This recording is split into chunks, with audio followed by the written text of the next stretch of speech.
ubundi udapinze kora follow umpe like maze mwereke ukuntu natetse indyo yuzuye y'ibirayi, amateke ndetse n'imboga hano zimpungure.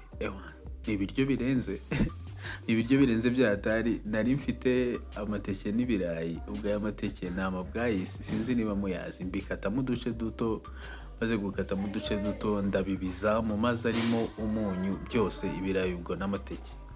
Ku ruhande nkata imboga rwatsi dodo zisanzwe, mfata amavuta nyashyiramo igitunguru kigihiye, nshyiramo dodo, nshyiramo umunyu muke, umunyu mbikaranga muri ya mavuta nyine na wa munyu, dodo zihita zishya nka nyuma y'iminota 5 ugahita ushyiramo imvungure zawe. Ubwo nyine utazifite wakoresha ibishyimbo gusa. Nshyiramo amazi make, nshyiramo tomato paste navanze n'amazi, nshyiramo royco mucuzi mix navanze n'amazi nayo, nshyiramo akamagi.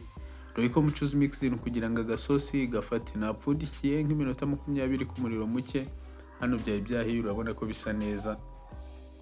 Ubwo nahise nsubira kuri bya bintu natetse ku ruhande. Amateke atinda gushya, niyo mpamvu nayatetse yonyine na bya birayi. Ubwo urategereza bigashya, waneze ukabitegura. Urabona ko biryoshye, birasa neza. Enjoy.